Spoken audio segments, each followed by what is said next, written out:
Welcome to Chapter 3, Section 1, Inequalities and their Graphs. Here's a review of the four symbols you need to know for this section. We have less than, greater than, less than or equal to, notice there's half an equal sign underneath it, greater than and equal to. And these should be memorized by now. If not, make sure you are memorizing them. First item I should see in your notes is this definition, mark it with the number 1. Solution of an inequality. A solution of an inequality is any number that makes the inequality true. Then I have two examples here. The first one's going to prove it false. As you see, I'm going to do 2. And to find out if 1 is a solution, I'm going to put in 1 in place of x. And this is a question. Well, 2 times 1 is 2. 2 plus 1 is not equal to 3. So 1 is not a solution. Now let's try another example. Is negative 3 a solution? 2 times negative 3 plus 1 greater than 3. 2 times negative 3 is negative 6. Negative 6 plus 1, again, is not greater than negative 3. So negative 3 is not a solution.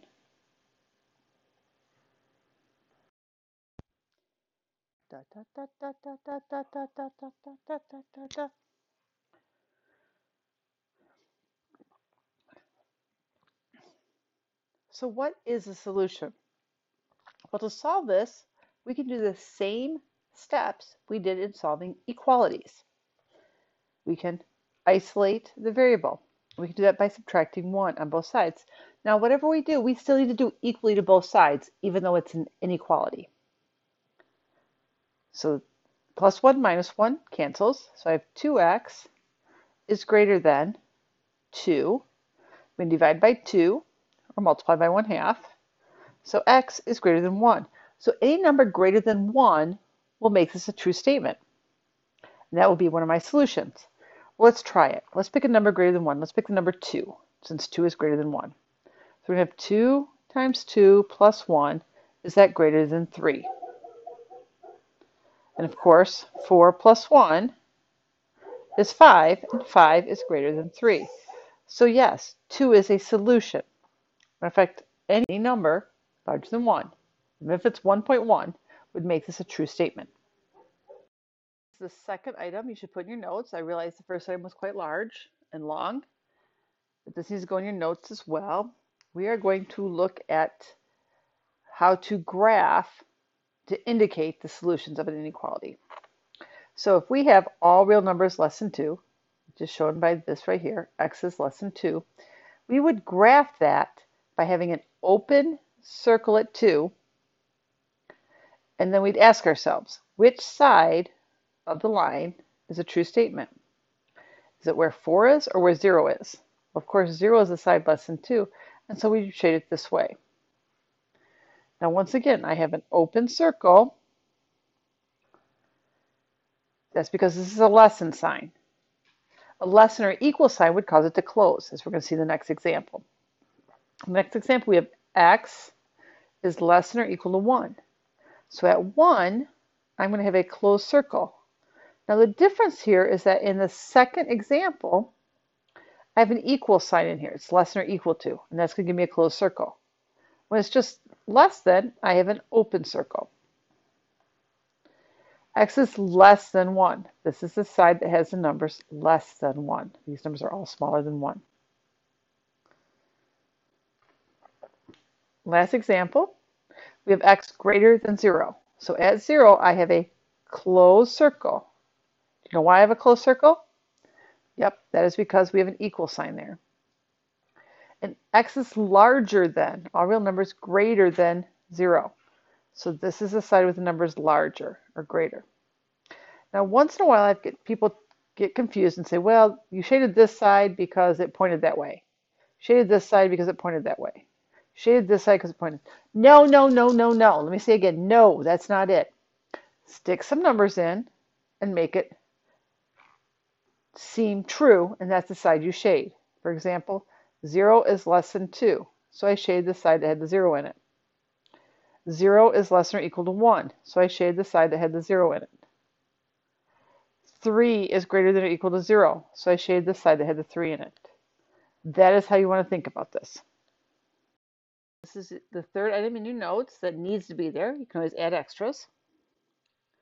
We are looking at this graph, and we want to know what inequality represents this graph. So if you look at this, you realize that there is a closed circle at -1. So at -1, we're going to have x something. Well, the right-hand side of this is shaded. Those are the numbers 0, 1. What do we know about those numbers? Yes, those numbers are larger than -1. So x is going to be greater than -1, but not only is it going to be greater than -1, it can also be equal to -1 because of the closed circle. So our inequality is x is greater than or equal to -1. This could also be written like this. So either one of those would work as a example 4 in your notes, and you're going to have an A and a B. And you're going to write inequality for each situation. We'll have situation A and we'll have situation B. So I want you to actually pause the video here and try this. And then after you've tried it, start the video and take a look at this. Okay, so go ahead and pause the video.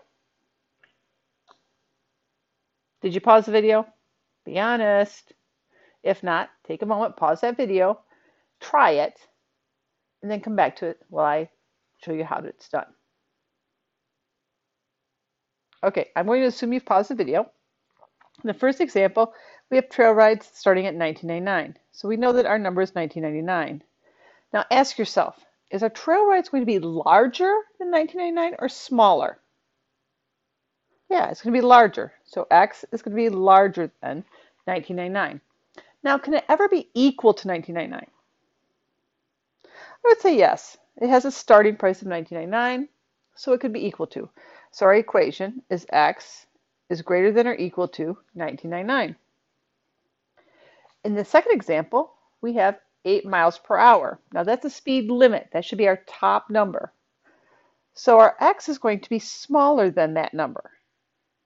Now, can we go 8 miles per hour exactly? Yes, we can. So it's going to be smaller than or equal to 8. How'd you do? Here is your self-check.